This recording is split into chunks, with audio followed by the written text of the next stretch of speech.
സ്ഥാനാർത്ഥി തർക്കത്തിനിടെ കാസർഗോഡ് DCC ഓഫീസിൽ കയ്യങ്കൽ. DCC vice പ്രസിഡന്റും തൊഴിലാളി സംഘടനാ നേതാവും തമ്മിലാണ് ഏറ്റുമുട്ടിയത്. സ്ഥാനാർത്ഥിയെ നിശ്ചയിക്കാൻ ചേർന്ന കോർ കമ്മിറ്റി യോഗത്തിനിടയിലായിരുന്നു തല്ല്.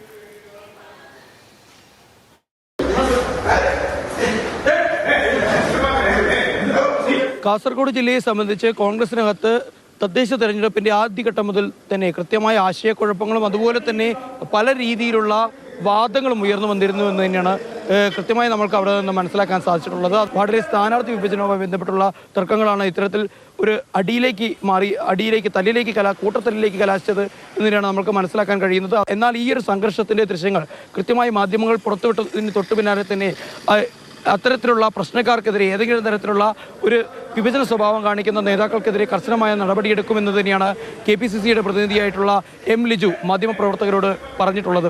പാർട്ടി വിരുദ്ധമായ പ്രവർത്തനങ്ങൾ അല്ലെങ്കിൽ മര്യാദകൾക്ക് വിരുദ്ധമായി പെരുമാറുന്നവരാരാണെങ്കിലും അവർക്കെതിരെ പാർട്ടിക്ക് നടപടി സ്വീകരിക്കേണ്ടി വരും. അത് ജില്ലാ കോൺഗ്രസ് കമ്മിറ്റിയുടെ റിപ്പോർട്ട് ആവശ്യപ്പെട്ടിട്ടുണ്ട്, അവർ തരും.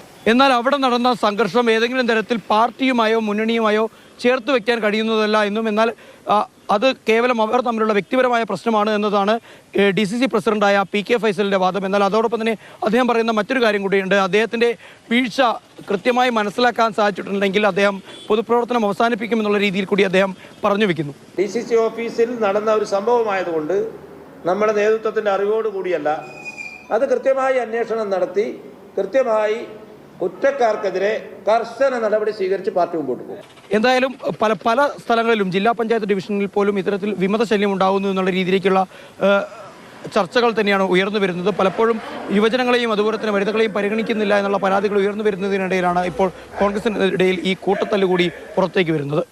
സാരംഗ് സുരേഷ്, മാതൃഭൂമി ന്യൂസ്, കാസർഗോഡ്.